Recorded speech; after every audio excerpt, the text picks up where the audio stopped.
Selamat pagi Romo. Dan terima kasih untuk kesempatannya yang diberikan, untuk waktunya juga yang diberikan agar kami juga dari kelompok ini bisa menginterview Romo. Jadi sesuai yang dikatakan oleh Pak Rulian tadi, jadi tema untuk wawancara hari ini adalah mengenai karunia Roh untuk gereja, di mana Romo sendiri boleh menjawab beberapa pertanyaan yang akan kami tanyakan langsung sesuai dengan jawaban pribadi atau jawaban dari Romo sendiri. Untuk interviewnya, kalau diperbolehkan, akan dimulai sekarang. Apakah diperbolehkan, Pak Romo? Boleh, saya sudah persiapkan slide jadi saya bisa share ya. Baik teman-teman, selamat pagi untuk kita semua. Pagi Romo. Nah, saya perkenalkan diri dulu ya. Nama saya Romo Roma, dari kami dari kongregasi SSCC ya. Kalau dalam gereja Katolik itu kan eh, para Romo banyak imam atau Romo atau pastor ya, tetapi dari berbagai kongregasi ya. Nah, saya dari kongregasi SSCC, lalu sekarang saya bertugas di Batam, di Gereja Santo Damian Batam ya. Nah, saya baru ditabiskan jadi pastor itu tahun 2020 dan baru kurang lebih 3 tahun ya jadi pastor ini. Nah, saya masih muda lah, masih umur baru 31 tahun ya.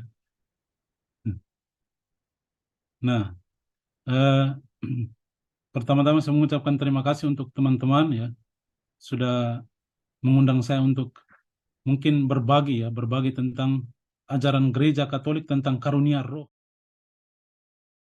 Dari pertanyaan pertama itu apa menurut saya tentang karunia roh ya? Bagi saya karunia roh adalah kemampuan yang Tuhan berikan kepada orang percaya untuk pelayanan di gereja ya. Kalau berbicara tentang karunia roh, maka titik tolaknya iman ya. Kalau makanya orang ateis ya, misalnya orang ateis itu kan tidak beriman mereka. Tapi mereka itu juga punya talenta ya, bakat. Nah, apakah itu mereka menerima karunia roh? Itu tidak disebut sebagai karunia roh karena mereka tidak memiliki iman ya. Karunia roh adalah semata-mata karena kasih dan anugerah Allah, bukan hasil usaha manusia atau sebagai suatu pahala atas jasa manusia.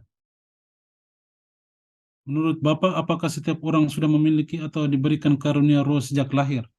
Kalau baptisnya bayi, ya pasti dia dari situlah dia menerima karunia itu. Ada baptis bayi, ada baptis dewasa. Jadi kalau menurut gereja itu karunia Roh Kudus itu diterima pada saat ia dibaptis. Itu dia mendapatkan karunia. Ia akan mengalami hidup baru bersama Allah oleh karena karunia Roh Kudus dalam Yesus Kristus. Ya. Orang yang menjadi pengikut Kristus bisa memperoleh, apakah orang yang menjadi pengikut Kristus bisa memperoleh karunia Roh? Sangat bisa ya. Ketika sudah dibaptis, baptis itu sebuah karunia karena di situ orang menerima Roh Kudus juga itu ketika dibaptis.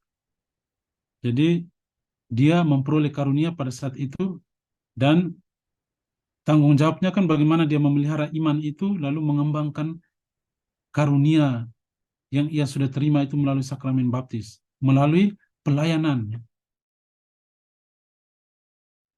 Nah, tantangan dan hambatan ya. Bagaimana tantangan dan hambatan untuk yang muncul ketika menggunakan karunia roh dan muncul dalam mengembangkan karunia roh. Jadi tantangan yang menurut saya itu tantangannya itu orang tidak mau mengembangkannya. Jadi saya sudah mengatakan tadi ketika dibaptis itu orang memperoleh karunia roh.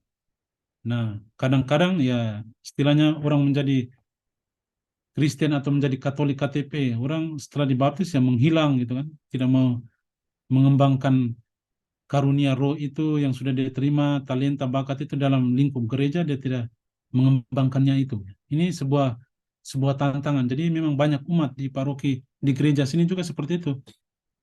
Jadi orang setelah dibaptis ya sudah menghilang gitu kan. Mungkin mereka datang ke gereja pada saat Natal atau Paskah. Setelah itu mereka tidak lagi ke gereja. Itu sebuah tantangan ya. Orang tidak mau mengembangkannya. Lalu tidak ada kesempatan. Jadi bisa jadi tadi ya, orang tidak aktif atau tidak mengembangkannya atau tidak ada fasilitas yang mendukung lingkup ya, situasi yang mendukung sehingga kemudian dia hanya menerima sakramen baptis lalu setelah itu ya sudah biasa-biasa saja, tidak mau mengembangkannya itu. Lalu yang berikut hidup rohani ini juga penting. Ini menjadi tantangan dan hambatan hidup rohani. Jadi tentu karunia itu berasal dari Allah dan orang harus dituntut untuk membangun relasi yang terus-menerus dan mendalam dengan Allah itu. Lalu yang berikut keinginan daging ya. Jadi namanya orang punya karunia khusus ya, apalagi yang karunia yang fenomenal, ya misalnya mengusir roh jahat dan menyembuhkan orang. Nah, itu kita harus apa ya? Istilahnya keinginan daging itu kadang lebih kuat secara manusiawi ya. Misalnya orang punya karunia menyembuhkan orang, tetapi kemudian dia bisa jadi dia menggunakan kesempatan itu untuk mencari uang gitu, ya, memperkaya diri.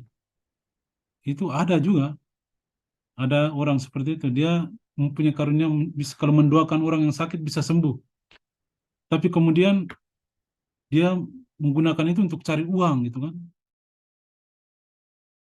Bagaimana gereja mendukung untuk pengembangan karunia roh ya. Nah, di dalam gereja itu ada 3 tugas ya dalam gereja Katolik. Itu terdapat 3 tugas. Itu yang pertama koinonia, itu atau disebut dengan persekutuan, diakonia atau disebut dengan pelayanan, dan marturia, kesaksian. Nah, di sini kan banyak hal ini. Ada 3 bidang ini dan di dalamnya itu banyak hal. Misalnya persekutuan itu ya, misalnya adakan kegiatan-kegiatan bersama di dalam gereja ini, gereja Katolik. Misalnya di sini Paroki Santo Damian Bengkong. Nah, itu jumlah umatnya kira-kira 7 ribuan jiwa.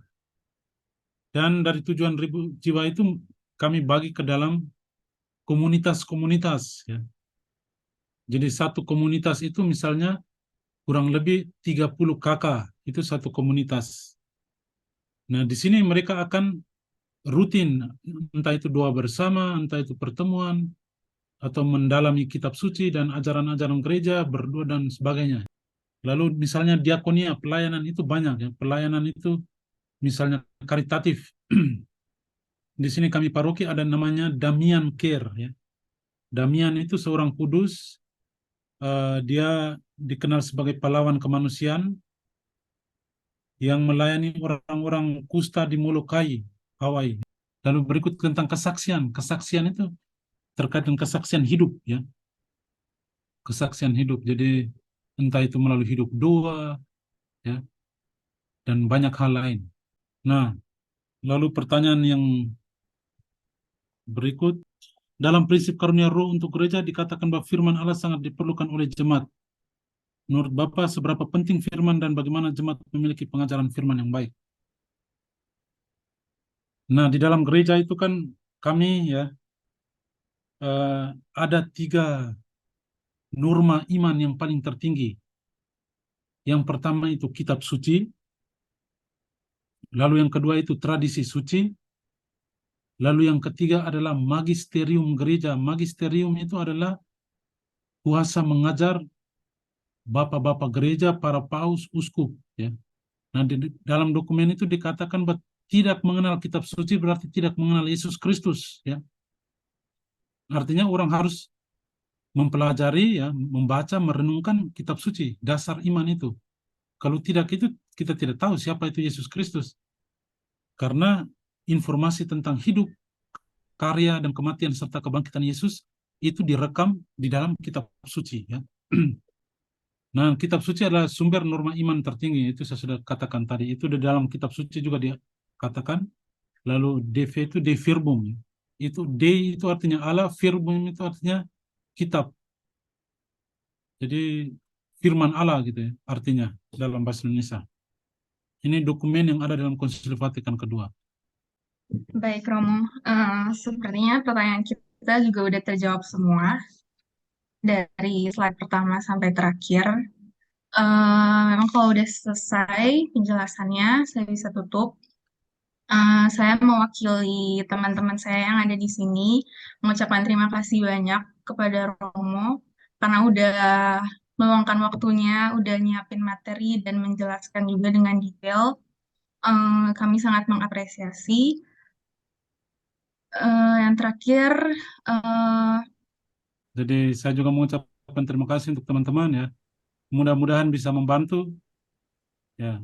Saya juga terbuka kalau misalnya dalam proses teman-teman ya kuliah lalu ada pertanyaan atau wawancara, saya bisa membantu ya. Kalau yang penting diatur waktu lalu kita bisa diskusi bersama. Saya juga merasa senang karena bisa sharing diskusi dengan teman-teman di Zoom ini. Itu saja, terima kasih. Salam dari Batam. Terima kasih Romo. Terima kasih Romo. Baik, Terima Terima kasih kasih Romo atas Romo. waktunya. ya terima kasih.